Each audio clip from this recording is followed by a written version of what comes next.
এই গানেই আছে আপনাকে আজ বিলিয়ে দে শোন আসমানি তাগিদ। এই বিলিয়ে দেবার চেতনা মিলিয়ে এতে অনেকেই অনেক কিছু দান করেন প্রতিদানের আশা না করেই। তবে প্রচারাকাঙ্ক্ষায় আজকাল কেউ কেউ এই দান আর ত্রাণ প্রাণ খুলে না করে যা প্রদান করেন, কেমন তার মান দেখুন তার প্রমাণ। ঈদ মুবারক, ঈদ মুবারক। প্রিয় বোনরা, আপনারা চিৎকার চেঁচামেচি না করে চুপচাপ ধৈর্য সহকারে লাইনে দাঁড়ায় থাকেন। আমাদের মালিকের পক্ষ থেকে আপনাদেরকে কিছুক্ষণের মধ্যেই জাকাতের শাড়ি বিতরণ করা হবে। কতক্ষণ ধরে খাড়ায় রইছি। আই মিয়া, আপনাদের কি এখনো টাইম হয় নাই?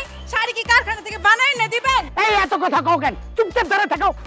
চুপ করে থাম কি লিগা? চুপ করে থাম লাগি কে ডাইছি? হ্যাঁ, কতক্ষণ পর পর হেরে কয় অপেক্ষা করেন অপেক্ষা করেন। সকাল থেকে না পর্যন্ত খাড়ায় রইছি। বুঝছি, এমনে হইব না, লাইভে যাইতে হইব।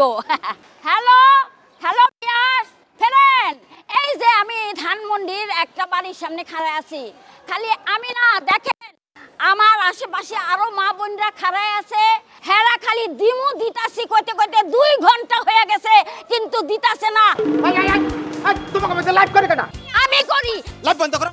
কত বড় সাহস তুমি লাইভ করতেছ?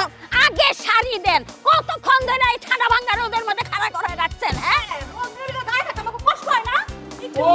ওই যে যাওয়া শুরু হয়েছে। আগে লাইভ বন্ধ করো। আগে শাড়ি হাতে পাই। এই যে না শাড়ি। এই যে দেখেন কি শাড়ি দিছে। হ্যাঁ, এই শাড়ি তো এক ধোয়া দিলে কিছুই থাকবো না, রঙও চলে যাইব। আমাকে জাকাত দেওয়ানের লাগা খুইজা খুইজা যত কম দামি শাড়ি সেইগুলি নিয়ে আইছে। এই তুমি চুপ করো নাকি? এখন তো শাড়ি হাতে পাইছো, তাহলে লাইভ বন্ধ করো। শাড়ি তো পাইছো। শাড়ি পাইছি ঠিক আছে, কিন্তু কি শাড়ি পাইছি সেইটা জনগণদের দেখাইতে হইব না? আপনারা জাকাতের শাড়ি দিয়া বড় বড় খবর হইবেন, কিন্তু কি শাড়ি দিছেন সেইটা খবর হইব না?